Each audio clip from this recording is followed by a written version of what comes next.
kita mesti juga mencontoh pola tidurnya Rasulullah. Tidur, pola pikir. Yaitu tidur di waktu yang harus tidur dan jangan tidur di waktu yang dilarang tidur. Kapan wajib tidur? Antara jam 10 sampai jam 1 malam. Karena disitulah pembentukan HB darah, disitulah ginjal kita, empedu kita, hati kita bekerja. Kalau kita masih terbangun, maka berpotensi cepat gagal ginjal dan berpotensi penyakit hati seperti sirosis, sakit kuning dan sejenisnya. Kemudian pola makan Rasulullah. Pertama, jangan makan kalau tidak butuh. Makanlah ketika telah lapar dan berhentilah sebelum kenyang. Yang kedua, kalau mau makan berat, makanlah siang hari. Agar apa? Masih bisa dicerna dan dia masih bisa digunakan untuk tenaga. Tapi kalau makan berat yang menjelang tidur, maka dia akan menumpuk menjadi gula darah dan lemak. Ujung-ujungnya obesitas, gula darahnya naik kalau makannya masih menjelang tidur. Maka dianjurkan oleh dokter pun kalau mau makan berat paling lambat 2 jam sebelum tidur. Itu paling lambat. Yang ketiga, pola pikir. Pola pikir, bagaimana kita merespon masalah. Kita diberikan Allah 2 bekal, ada otak kiri, ada otak kanan. Nah, orang muslim harusnya lebih banyak menggunakan otak kanannya merespon masalah. Karena otak kanan koneknya dengan hati nurani, jujur, otak kanan konek dengan keimanan. Itu bicara akhirat dan kepastian balasan dari Allah SWT.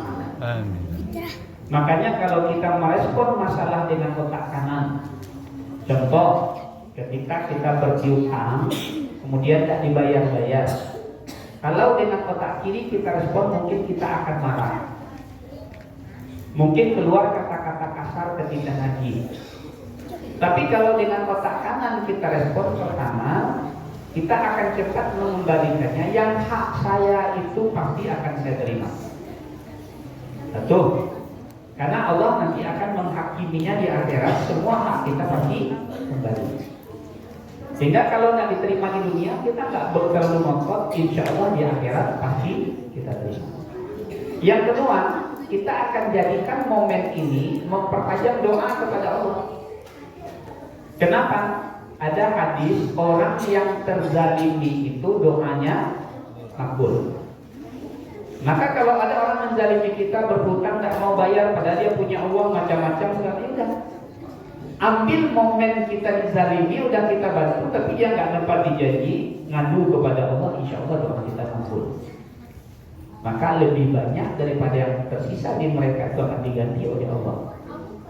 Apalagi kalau kita paham hadis tentang hutang piutang. Salah satunya kata Rasulullah, Bapak Ibu, kalau ada orang yang berhutang pada kita, jatuh tempo dia belum mampu membayar dan benar-benar tidak mampu, maka kata Rasulullah, beri tenggang sampai dia mampu. Apa untungnya bagi kita? Untungnya kata Rasulullah, siapa yang memberi tenggang saudaranya untuk membayar hutangnya karena belum punya kemampuan, maka selama waktu tenggangnya itu, setiap hari dia dihitung bersedekah kepada saudaranya 2 kali pinjaman saudaranya itu. Masya Allah Bapak Ibu. Jadi berhutangnya kawan 50.000 Pak. Jadi kita dah 10 bayar. Dan dia bayar tau. Memang malu punya bikinnya lah. Awak kadang-kadang kan keluar ke kasar ya, meminjamnya mudah. Artinya pegang dengan kelapangan hati, maka kata Rasulullah, sampai dia membayar, maka setiap hari tenggang di ulur hutangnya itu, kita dihitung bersedekah kepada saudara kita itu 2 kali pinjaman yang belum dia bayar. Masya Allah. Nah itu contoh ya, hadis tentang sisi kalau kita berpiutang.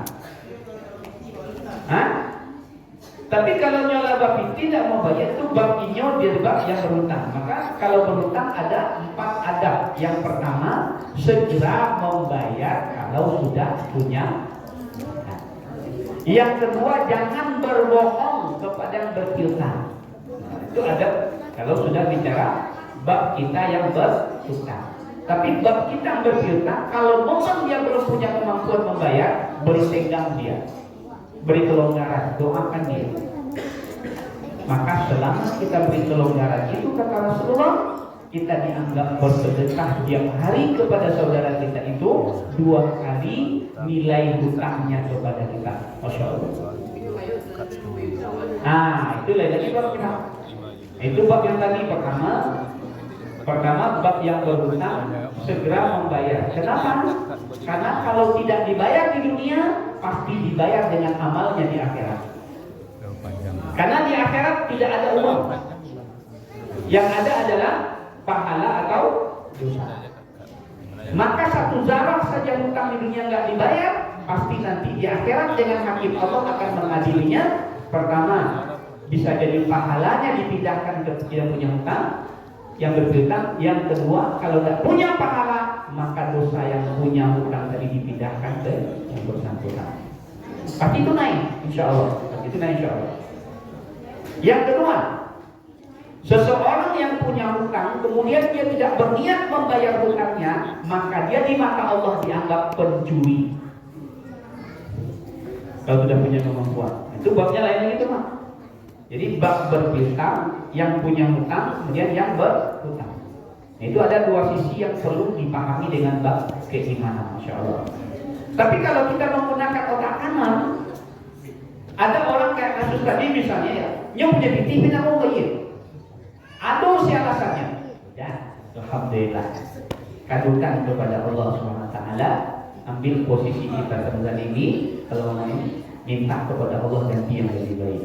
Dan kelak di akhirat ini sebuah tabungan yang sudah pasti kita akan terima di sisi Allah SWT. Makanya kata Rasulullah, bayar segera hutangmu karena di akhirat tidak ada dinar atau dirham. Masya Allah. Bapak Ibu, saya berikan contoh betapa besarnya rumah otak kanan. Nilainya kalau itu maksimal kita gunakan merespon setiap masalah. Contoh, kalau orang menghitung dengan otak kiri, 1 tambah 1 hasilnya 2. Tapi kalau kita menghitung dengan otak kanan, 1 tambah 1 hasil minimalnya 27. Kamu besarnya? Dari mana datanya Pak Ustaz? Salat sendiri 1, berdua kita 1 imam 1 makmum, berapa kali 5? 27 kali. Kalau dengan otak kanan punya uang kita 10.000, kita kurangi 1.000, pasti kata kita uang kita tinggal 9.000. Tapi kalau kita merespon dengan otak kanan, tadi otak kiri ya, punya uang 10.000, kemudian kita serahkan ke infak di masjid 1.000, maka saat itu kita harus berani mengatakan uang kita telah 709.000. Berapa 709.000? Yang 1.000 itu Allah lipat gandakan jadi 700 kali lipat. Betul? Yang janji siapa Bapak Ibu? Allah. Allah pernah tidak menyebut janjinya? Enggak. Maka kalau dengan otak kanan insya Allah kita berlomba-lomba bersedekah. Dengan otak kanan insya Allah semakin sulit kehidupan kita, semakin rajin kita bersedekah. Karena dengan cara itu paling cepat melipat gandakan. Kalau orang otak kiri dulu dia yakin dengan BT melipat gandakannya, maka tarikan pagi sopir pasang nomor dulu. Nah, padahal ada apa? Ini pasti Allah yang menjanjikan dan Allah Maha Kaya. Insya Allah. Atau misalnya Bapak Ibu jadi panitia acara, berdua dalam satu seksi. Kalau kita merespon dengan otak kiri, seandainya ada teman kita yang tidak datang saat acara padahal kerjaan banyak, kira-kira ibu ngedumel nggak? Kawan kok apik suaranya sih, tapi ibu acara tidak ibu awasnya kerja dulu. Kalau kita respon dengan otak kiri. Tapi coba kalau kita respon dengan otak kanan, lakukan sebagaimana Rasulullah mengajarkan. Saat dia tidak hadir, saat itulah kita ucapkan terima kasih kalau besok ketemu. Depo, terima kasih ya Bu, Ibu elok gana. Lalu pahalo panitia pakang Ibu agian kamu selalu.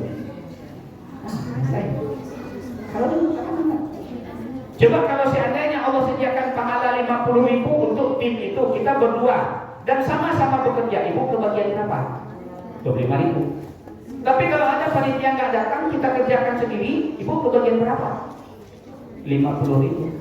Maka kalau ada yang malas-malas, seolah-olah dia mentransfer pahalanya kepada kita, mentransfer nilai kebaikan. Maka ucapkan terima kasih. Makasih ya Bu, nilainya bagian kamu sendiri. Insya Allah selesai. Nggak ngedumel, nggak sakit hati kita mengerjakannya, ya, nggak stres kita kalau dia nggak datang. Apalagi dia datang terlambat, sudah selesai kerjaan dia senyum-senyum pula, udah tambah sakit hati gitu. Tapi kalau dia respon dengan mata kanan, insya Allah maka Rasulullah mengajarkan kita merespon dalam Islam dengan dominan menggunakan otak. Contoh otak kanan bekerja Bapak Ibu yang paling sederhana. Kira-kira apa kalimat yang ada di pikiran kita pertama saat melihat seorang nenek-nenek bawa beban berat menyeberang jalan? Pasti kalimat pikiran pertama kita yang keluar adalah bantu nenek itu, betul? Nah itu kalimat otak kanan tuh. Tapi ketika ada jeda 2 detik, 3 detik kita masih melihat, lalu masuk pertimbangan dari otak kiri.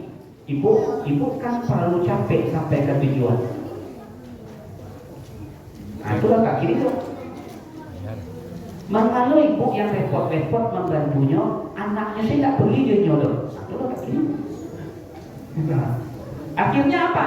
Hilang kesempatan kebaikan. Bapak Ibu, Masya Allah. Jadi kalau kita berlatih menggunakan otak kanan, insya Allah semua akan terlihat jadi indah. Terlihat jadi indah. Kenapa? Tidak ada yang tidak dibalasi oleh Allah, tidak ada yang tidak dicatat oleh Allah. Sebesar darah kebaikan akan tercatat dan akan dibalas, dan sebesar darah kejelekan juga akan dicatat dan akan dibalas. Masya Allah. Pola tidur, pola makan, pola. Nah, ketika bicara pola makan Bapak Ibu, ini sunnah, ya. Yang harusnya ada di rumah kita kalau ingin mencontoh Rasulullah, pertama di rumah orang Islam harus ada selalu madu. Yang kedua di rumah orang Islam harusnya selalu ada habatus sauda. Yang ketiga di rumah orang Islam harusnya selalu ada minyak zaitun. Karena 3 itu rutin dikonsumsi Rasulullah tiap hari. Pertama, hadis tentang habatus sauda. Rasulullah selalu setiap hari menggigit, mengunyah paling tidak 5 butir biji habatus sauda. Yang kedua, hadis tentang habatus sauda. Konsumsilah habatus sauda karena dia bisa menyembuhkan semua penyakit kecuali maut, kata Rasulullah. Yang kedua, madu sudah disebut oleh Allah dalam surah An-Nahl, ya, bagaimana kebaikan-kebaikannya dan turunan-turunan dari madunya. Yang ketiga, minyak zaitun. Apa fungsi minyak zaitun? Ternyata dia sangat bagus menekan kolesterol jahat. Kemudian dia sangat bagus untuk membersihkan pencernaan kita yang penuh lemak. Itu maka Rasulullah mengkonsumsi zaitun 2 kali sehari. Pertama waktu asar. Untuk apa Rasulullah konsumsi zaitun waktu asar? Itu untuk menjaga kadar gula darah. Kemudian Rasulullah konsumsi menjelang tidur. Itu dicampur dengan cuka. Untuk apa? Pertama membersihkan saluran pencernaan, karena kita makan santan, makan minyak segala macam. Dicampur dengan cuka, dia akan membersihkan flek-flek yang menempel semua saluran. Campurnya sama banyak tak? Hah? Campurnya sama banyak atau gimana? Cukup 1 sendok makan cukanya. Oh, cuka. Cukanya. Atau kalau kita perut orang Indonesia, saya diskusi kemarin dengan ahli gizi di Rumah Sakit M. Jamil terkaitan dengan teori Tibun Nabawi ini. Beliau lebih menyarankan kalau kita di Indonesia jangan cuka tapi jeruk nipis. Lebih aman untuk lambung kita yang lebih sensitif dibanding lambung orang Arab, gitu ya, orang Arab. Jadi 2 sendok minyak zaitun dicampur 1/3 jeruk nipis yang kita potong, diperas, kacau, minum. itu sangat ampuh membersihkan lemak yang nempel di saluran pencernaan. Yang kedua, sangat ampuh untuk menekan kolesterol jahat yang ada dalam tubuh. Jadi kok makan daging nawak, siangnya makan kambing nawak. Ya. Dan sekaligus perlu kita luruskan Bapak Ibu, mitos tentang kambing. Kolesterol pada daging kambing jauh lebih rendah daripada daging sapi.